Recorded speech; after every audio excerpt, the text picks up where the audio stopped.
Hello you fantastic people, and welcome back to Borderlands 3, to a super exciting video which I'm so keen to bring to you guys. It is my main flak build, my level 57 Mayhem 10 absolute machine at mobbing, bossing, everything. I'm immediately just going to start showing clips on screen for you guys to be able to check out, see it in action in different situations. This thing is by far my favorite flak build ever. I've used it since pretty much the start, and I've just slowly been building on it. It uses a huge variety of weapons. Of course, we're a little bit limited at the moment because a lot of the weapons aren't scaling correctly, but it uses all of the current, all the new weapons, all that stuff works really, really well with this build. It's not limited to a particular class like shotguns or something. It uses all of them. With the cartel runs, it's a lot of fun to use. I've been doing Mayhem 10 cartel runs a lot with this build. Takedown I haven't been doing as much because it's a little bit bugged at the moment, but it does work with the takedown, and if you guys want to do true takedown, you'll be more than able to do it as well. Not just mobbing, bossing as well. It shreds all bosses. It does have a lot of points in survivability and kill skills, but it still has so much damage output. You will shred a lot of bosses, or all the bosses in this game, with a lot of different weapons, which is another huge thing that I love about it. You can, if you're struggling to get like a Sandhawk or the Yellow Cake or something like that, it doesn't depend on the highest damage output weapons to do a lot of damage. You can choose a lot of different variety of weapons. It doesn't depend on a particular class, not a particular strat, not just a bang stick. It uses heaps of different things to just annihilate enemies in this game. So in this video, I'm going to go through the weapons that you want to be looking out for, the anointments you want to look for if you're going for the best of the best gear, as well as the shields, artifacts, class mods, all that stuff, as well as the skill tree. I'll run through it for you guys, show you why I chose particular skill points and why I think it's probably the strongest fadeaway flak that I've had the entire game, and I've made flak the entire time. This build is amazing, and I really hope you guys do enjoy it. Hopefully you guys enjoyed those clips of flak just destroying all the things. Let's get into the gear though. I do have a lot of top tier stuff. I don't have god rolls of everything, but you don't need the best of the best of moments to do a lot of damage. I was clearly overkilling a lot of things. For example, to start with, this OPQ system absolutely one taps a lot of enemies. If you can get the 300 over 90 anointed, that is probably why you one tap a lot of the things. Plus it does a lot of damage by itself. This thing is an absolute machine. You can get it from the cartel event if you want that. The Monarch, these two are my favorite assault rifles in the game. It's so much fun to use these things.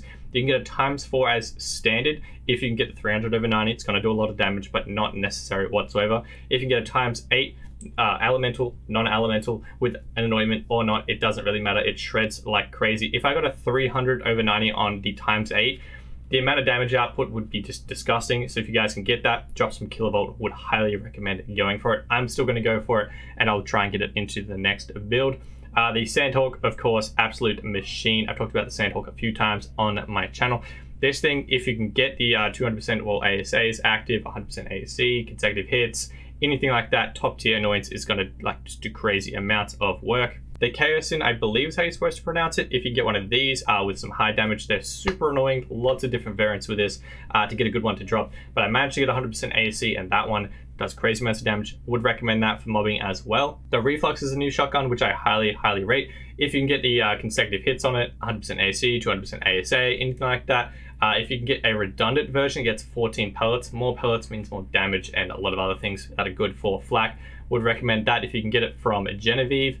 The Anarchy, of course, still does crazy amounts of damage with you one tapping a lot of things with the Anarchy. The Garcia still definitely does work. It's an amazing shotgun. It's not as amazing as it was before Mayhem 2.0 comes out, hoping we get a little bit of buffs across all the old weapons, but it still definitely works. If you can get a ×16 with a good anoint, you're going to be fine. Stagecoach also fell behind a little bit, unfortunately, with Mayhem 2.0, but if you can get like a ×21, ×25 is the best one if you can get that with a good anoint. It still definitely holds its own by far in mobbing situations and bossing as well. But if you can get 300 over 90, you can one dink a lot of the smaller enemies, which is a lot of fun. Of course, I keep a bang stick, but honestly it's really not necessary in this build. You do just as much damage with a lot of different weapons, but if you get a bang stick, it's gonna shred like crazy. Any of the new rocket launchers, including the Yellow Cake, the Backburner, and the Plague Bearer, I'm pretty sure that's what the other one's called, any of those 3 rocket launchers are amazing. If you can get any good annoyance on them, would highly recommend those. They absolutely clear the field, they destroy bosses. They're amazing, but they are a little difficult to get those good annoyance on. There are other weapons that definitely work in this build and do lots of damage as well, but they do really have to be the best of the weapons from prior to Mayhem 2.0 to really shine in Mayhem 2.0, particularly when competing against these new weapons with crazy amounts of damage in them. Hopefully we'll get some buffs soon and they'll be able to keep up again. As for shields though, Transformer has always been my favorite. Any elemental ASE is definitely going to help you with some damage there. Other options are the stopgap. If you can get that new anoint on, it's going to help you a lot with survivability as well. We paired that anoint with the grenade anoint as well. They do have to be different elemental types for them to work. They don't stack if it's like 2 radiation or 2 fire. But if we get one of those on a tracker grenade, that's really good. If you can get it on a fish slap, that's really good for ammo consumption, to get ammo back into the Sandhawk. I'll show you how to do that in a second. As well as the cloning Hunter Seeker. That stacks up the Pearl like crazy and gets your action skill back real quick. So that's really, really good. Any of those 3 grenades work just fine. As for class mod, I have a lot of options for you guys, and I keep like, I think 10 class mods on me at all times. The stack mod is by far my favorite one. If you can get some weapon damage, some weapon crit, and then whatever brand of weapon you use regularly, extra damage for that, that's going to be the absolute god roll. This thing absolutely destroys the OPQ system, which is why we're doing so much damage with it. But otherwise, I use a Bounty Hunter class mod. That's my one for my Jacob's shotguns. I use the Stalker as well as the Deadeye, depending on what I'm using. And of course, I have a lot of different roles in here. From all of the Loot the Universe event, it's really easy to get these class mods. As for artifacts, the Pearl of Ineffable Knowledge is by far the best artifact in this game, particularly if you're using multi-pellet weapons or high fire rate weapons like Jacob's shotguns. The Sandhawk stacks it like crazy. The Monarch stacks it like crazy. Even the OPQ system stacks it. It's got 2 pellets and it shoots really, really quick. Other options, I always keep a Snowdrift on me for zipping around really quick. Got some shotgun damage, magazine size, action skill, cooldown rate. If you get some passes on that, that'll help you out. That's going to be fantastic. By the way, you cannot farm for the Pearl of Ineffable Knowledge. It comes from DLC 2 if you haven't heard about it. It's amazing. You get it in the campaign from Claptrap. Would recommend it if you guys haven't got it already. And third, we have the Cut Purse artifact. I always keep one of these on me now. This thing's amazing for ammo consumption. With the Fish Slap grenade, whenever you do melee damage, you get 9% of your ammo back. Using, say, like a dull Sandhawk, that runs out of ammo all the time. If you throw one of those grenades, it technically does melee damage. So whenever you hit an enemy or a big group of enemies, you're getting 9% back. You're filling the Sandhawk back up really, really quick, and it's an awesome strat. Up next, we have the skill tree, starting with the green tree. We're going to be doing Fade Away, of course. Put 5 points into Furious Attack. Whenever you damage enemies, you get more damage. That's amazing. Definitely put 5 points. For health, definitely put 5 points into Self-Repairing System. Flak is not a survivable boy, unfortunately, so you're going to have to put 5 points in that. You get 30% extra max health, and you get a bit of health regen as well. That'll get you down to here. Put 3 points into Turn Tail and Run, and a point into Lick the Wounds. This one, you get health regen, damage reduction while moving, and gun damage fire rate while you are stood still. Whenever you're doing damage with Flak and Fade Away, try and stand still. You get amped damage that way. Put a point in Lick the Wounds so the pet can revive you if you die from something stupid like a barrel. That's really good to have. You need 1 more point to get down to the next level. You can put it in any of these. Honestly, I prefer putting in Overclock for a bit of extra fire rate. None of these, like this isn't that substantial, and these two are not like at all applicable to me. Go to the next stage, put 3 points into the Fast and the Various. We get an extra 2 points from our class mod, but you get some gun damage, pet damage, and movement speed. Really, really good damage there for a few points.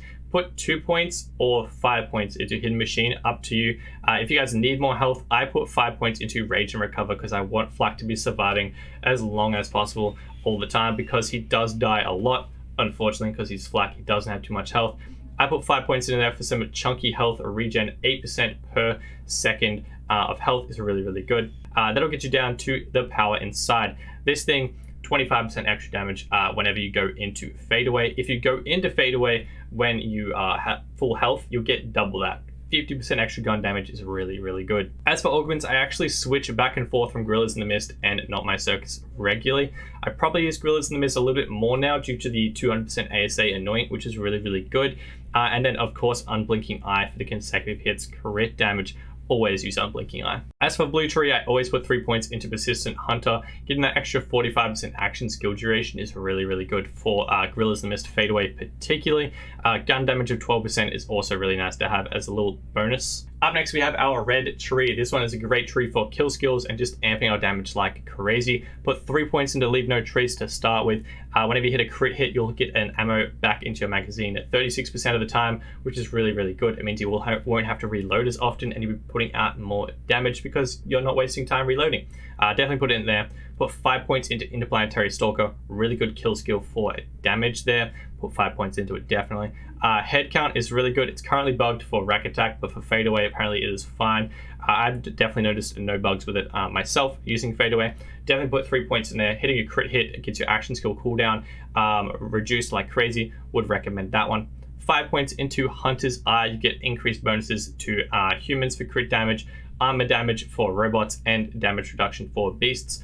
Plus, if you're using a Bounty Hunter class mod, you'll do all of those bonuses for any boss in the game, which is really, really good. Now, Two Fang is a really good perk. I often use multi-projectile weapons, so it's not as good for me. But if you guys are using single projectile weapons, would recommend Two Fang highly. For example, with rocket launchers, the lob, sniper rifles with single projectiles if using unseen threat, would put 5 points or as many points as you can spare into Two Fang. One extra projectile in a single projectile weapon is doubling your damage, so it's definitely worth doing. Moving down to big game, highly recommend 3 points in here. You get crazy amounts of bonuses for that. Pretty much a must-have for the red tree. Put 3 points into the most dangerous game. It's probably the strongest kill skill FL4K has. Essentially, what it is, you have to kill a boss or anointed enemy every 120 seconds to keep these bonuses, which, like in a melee 1 takedown, a cartel event, pretty much any mobbing situation, particularly on Mayhem 10, you're going to be able to find that very, very easily. You're going to be killing them very quickly, and 1 minute 20 seconds is a long time in this game. You're going to be getting gun damage, crit damage, handling, which is good for Mayhem 10. Pet damage, not that necessary, and you also get some cash as well. Moving down, always put a point into Galactic Shadow if you're in the red tree. 1 point, 15% crit hit damage is so cheap, would recommend it. Up next, we have Grim Harvest. I put 2 points into here, but you're more than welcome to move this around. It's honestly just to get us down to this next level. If you're using Two Fang, maybe put an extra 2 points in here instead. You only get 6% gun damage for 2 points. It's not that worth. Action skill damage isn't all that, and pet damage isn't necessary for this build because our pet doesn't really do damage, so it doesn't matter.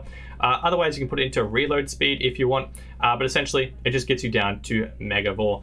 20% chance to hit critical hits on any part of the body is really, really good. With multi-projectile weapons, if you're using one of the shotguns, stagecoach, anything like that with multiple projectiles, you're hitting that every single shot. If it has more than 5 projectiles, it's guaranteed to hit it every shot.